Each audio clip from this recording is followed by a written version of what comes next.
So Mabinogi has a new update, okay? Now hear me out. I'm not usually a big fan of story content when it comes to Mabinogi after a certain point, okay? I'm an old head. I love my Generation 1. I love those characters, okay? Hear me out. I saw the trailer for this. I got excited, and immediately my old cat got excited, okay? He's been playing, he's 14 years old, so he's been playing Mabinogi for just just as long as me. So with that being said, I decided to check it out, and the trailer got me hype, okay? Immediately, I saw a redhead, and I saw a brooding man, kind of reminded me of Carlock, and then a female lead, which also reminded me of Mari a little bit, but just older. Now this update is gonna come out in two parts, okay? You got part 1, and then you got part 2. Part 1 is just the first half of the story. Sorry, he loves his head. He loves his head scratches. Part 2 is the rest of the story, along with a new area for you to explore and decorate. I don't know why he loves being held like this. Anyways, so let's jump into it. And everyone has a waifu in Mabinogi, and I never had one until now.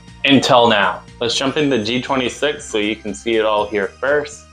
Also, I do just have to say, it has something to do with like time paradoxes, and that is my cup of tea. It is so sick. I even get the bag here from the mixer promoting it, and the waifu is on it. So sick. Anyways, we're gonna jump into it. Let's go.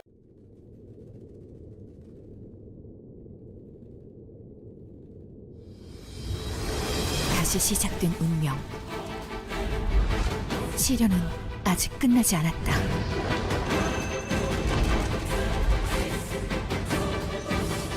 준비된 자들이여.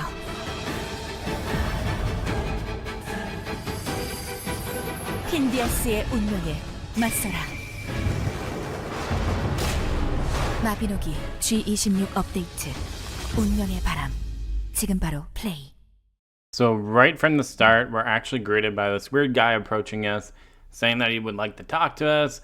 And, you know, he's not really sure if he was able to find the right person just because there's so many militians running around. But because of that, this area is too sketchy, so he brings us over to a corner to hand deliver a letter because apparently owls are not reliable enough. Upon reading it, we actually get a summon to the royal castle just because there's something weird going on, and they didn't want any of this information getting leaked, so they paid someone to deliver it. So to the castle we go.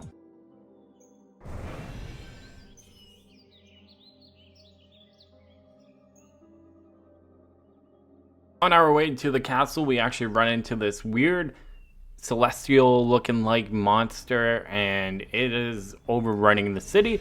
So we do what any good hero does, and we absolutely mop the floor with them over and over and over again. So once we're inside the castle, we actually end up chatting. Actually, we don't chat, but the queen and the leader of the church end up chatting and trying to figure out what's going on, and they have no clue what the hell's going on at all. The queen essentially says, and this is a long-winded conversation, but the queen essentially says, hey, leader of the church, give me some of your holy warriors to help fight these things off. And she's like, whoa, whoa, whoa, whoa, no way. They're trying to help people. We're trying to make sure everyone lives and that they're getting treatment. So that's no dice. So they send us on our way to try and find a band of, I guess, mercenaries to help us out with this new mystery that's going on. So we head out to a site where a bunch of mercenaries have set up just because, you know, there's a new danger arising and they're all trying to convince you why you should hire them. Hire me, I'm strong. Hire me, you gotta pay a little bit more, but we'll smile the whole time we're killing things. And it's an interesting group of mercenaries, to say the least. And then out of nowhere, someone shows up screaming, help, help, help, danger, the monsters have shown up. So we go over and chat with them, and now it's time for us to see these groups in action. And let me tell you, it's not good.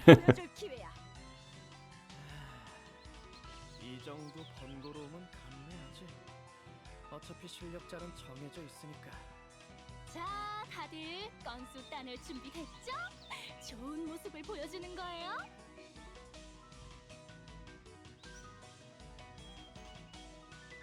I'm telling you, wave after wave, these mercenaries kept running away. It was almost a joke.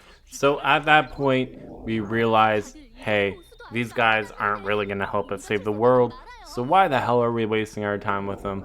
Let's go find another group of people. We got some recommendations on a mercenary group that we can find that will probably help us out. While trying to track them down, we come across the waifu from all the artwork, the promos, the trailers, and boy, am I taken aback. She's not only beautiful, but she's very weird and not what I was expecting. Very cold, very awkward. She tells us if we want to find the group, we gotta kind of set up a trap for them, right? Pretend that we're in danger, so that way they come running to us. So that's exactly what we go and do. So like any good hero, we set up a scene to deceive people. Kick up some dirt, we set up some dummies. Any fool will fall for this. So why exactly would we hire a bunch of fools? But as we're doing that, people actually walk up, and it's the people we're looking for. Right away, obviously they're suspicious, so they draw their weapons on us, and we absolutely demolish them. Oh, and we put them to sleep to keep them captive, and so we can talk to them, like any good hero would do. So after a long-winded conversation about why we did what we did and who we are, and they recognize us, and they're like, oh my god, Militia, cool, you're the one that saved the world. We head back to their base, and we actually meet the other member, which is the guy that delivered the letter. And it turns out these guys are true to form mercenaries who just take odd jobs and do whatever they can to make gold. To save everyone some time, we track down some old leads, we send the team on their way to talk to some old people from past generations. Nobody knows what the hell is going on. We go to speak to Talish, no clue. He's like, even if I did know something, I don't think I could tell you, but I really don't know anything. And trust me, you're my friend now. I love you, and I would tell you, but I really don't have anything. Until we go to Core. Core is where things get weird. A little red-headed girl starts spewing some nonsense about gods and fate, and we won't be able to change it. Red flag, red flag, red flag. And then, of course, seeing another redhead type beat, Rari trauma, all that good stuff, she goes into shock, and then that's when we part ways with them. So, upon returning back to the camp, we meet Delga, and she essentially tells us everything that's happening now, the reason why the time-space continuum, the world fabric, the thing that keeps this world going is crumbling, and these monsters that have no sentience, essentially, are invading the world is because of all the previous gods in the past generations and their chaos that they've caused. This is essentially rapture, right? Elga claims that there's nothing we can do to stop it, and it is bound by fate for this to happen. So much so, she even says that just our existence alone will cause this to happen. After chatting with her, she returns us back from her little, essentially, dimension that she creates teleporting to. She returns us back to where we were, and we tell the team everything that's happened, and we start the manhunt to track her down after our little cage monster breaks free. We follow those, we split up, we fight them.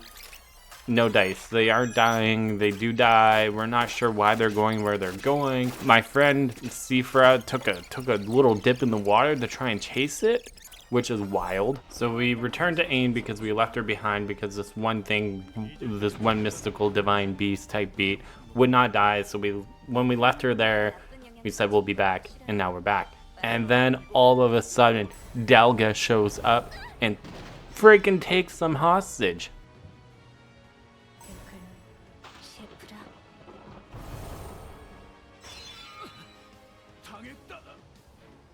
From there is when the nightmare fuel begins. I absolutely hate the feeling of being chased by something in a video game or real life. And Delga essentially says, screw you, the only way to solve this issue is to kill you. And she starts hunting us down. We're caught up in the heat of it all. Our friend Sifra says, hey, now that I'm free, you're not getting this divine beast that we have captured, and throws down the jar. But oh boy, that is a big mistake because it is the catalyst for the craziest, funniest boss I have seen in Mabinogi to date.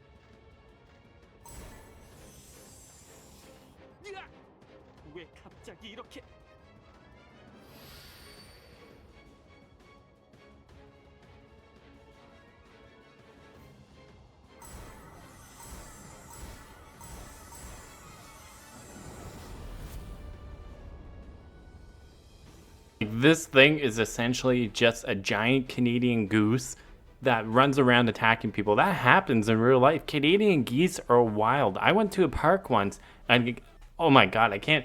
The Canadian geese just straight up ran up on me, flapping its wings, trying to square up with me. And now I have to square up with them in Mabinogi? Absolutely wild. Absolutely wild. So after taking down the giant divine geese, we actually managed to capture Delga and press her for some questions, but then she just kind of poofs, gone, out of thin air. She leaves behind a stone and a map that kind of points us in the right direction, in the sense of, all right, maybe she's using these stones to teleport because she obviously has another one.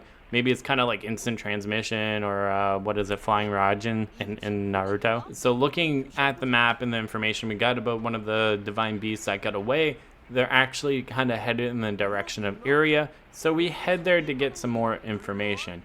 When looking at the map, we actually realize there is unexplored land on this map that no one has ever found. But with that, that ends Generation 26 Part 1. And boy, was it a ride. So you're probably wondering, honest opinions on this generation, right? I've been super critical of past generations for many reasons. Either the story wasn't interesting to me, the writing was kind of dragged out, they sent you to way too many places to talk to too many different people, and the story kind of became convoluted in the past generations for me.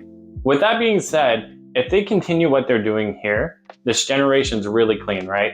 Everything that you talk about is exclusively regarding the Divine Beast situation, with some nods to past generations, which is good. It's not trying to take all the past generations and mush them together, so that way you're talking to a crap ton of people, right?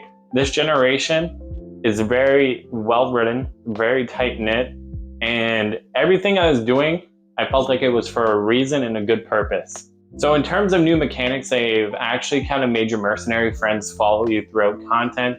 There is, in part 1, there isn't a whole lot of fighting because I think they're setting up for a bigger story, right? But the few areas of combat that I did get to play, I enjoyed it. The monsters weren't really that hard for the most part. The boss was a little bit challenging, but if you play the game all the time, you're gonna have no problem with this generation. And I would like to see a little bit of better scaling. So like when you do generations, you're not absolutely getting your ass kicked, but you do have to put up a solid fight, right? All the characters are super likable. I enjoyed talking to every one of them, getting to find out what their personalities were, what their motives were. Are they good? Are they bad?